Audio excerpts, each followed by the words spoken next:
So to get us started, I would like to invite our general evaluator, who will help us to evaluate everything in this meeting and also to introduce the functionaries that will help us in evaluation. Our general evaluator, Upai Kali. Thank you, Mr. Toastmaster. Tonight, I'm going to be filling the role of the general evaluator. For me to perform that role, I will be having a team of seasoned professionals who will be doing one thing or the other to make sure that at the end of the day, you go home feeling fulfilled. In order to start, I would like to call all my team members for them to come out here and be able to explain what they will be doing to them in order to have in this meeting. So first in the line is Susan Allen.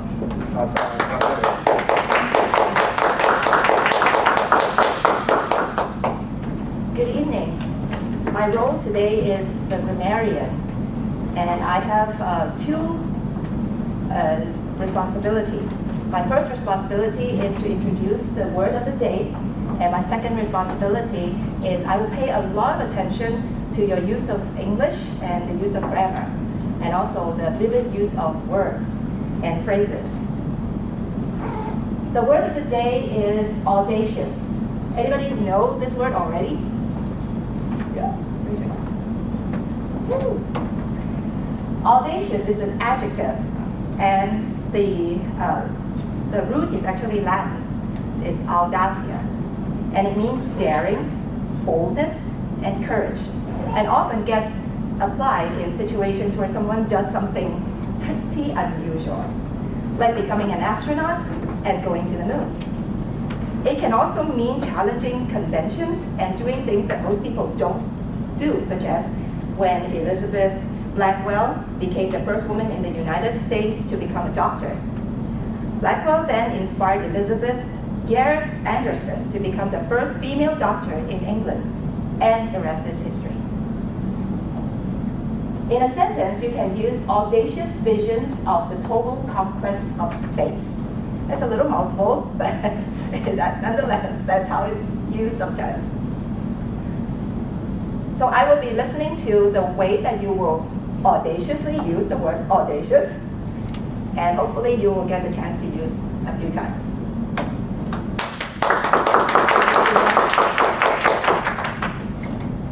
Moving on. When I watch some great men and women that speak in CNBC, do you hear them while speaking? You hear things like and, you need to wonder what the next thing they're going to say. Tonight we have someone who is going to help us to check that so that it will be a feedback for us and there's not a way to speak. So we have Basil Ojigi.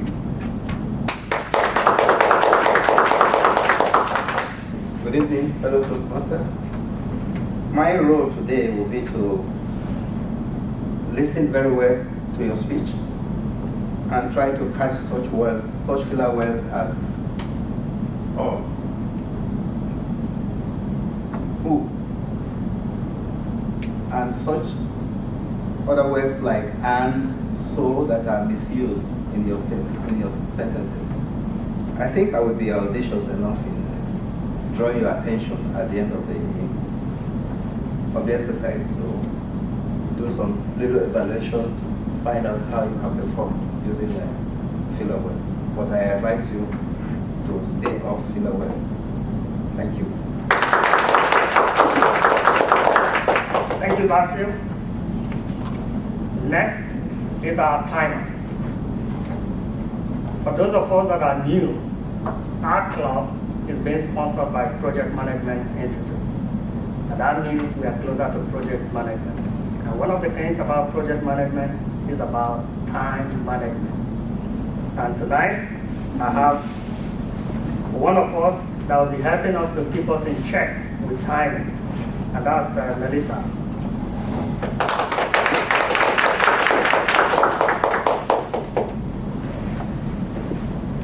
Hello, Toastmasters.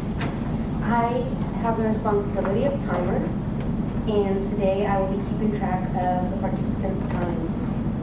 as a timer, when a participant has reached their time, I will turn the timer to green.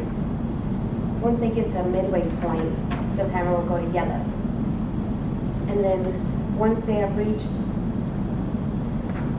the maximum time, at the time when the red car, or when the signal, sorry, at the time when they only have 30 seconds remaining, the card goes red, okay, the signal goes red. And after 30 seconds, if the participant hasn't finished, it will be disqualified. Thank you. Thank you very much. Thank you. For us as a club, while we give feedback and we improve, we also want to make people feel winners. And tonight, at the end of this speech, fortunately or unfortunately, we have only one speech. But I believe in a table topic, we will have a lot of speakers. So I have Miss Ally, who will be the ballot counter for tonight. Who wants to explain?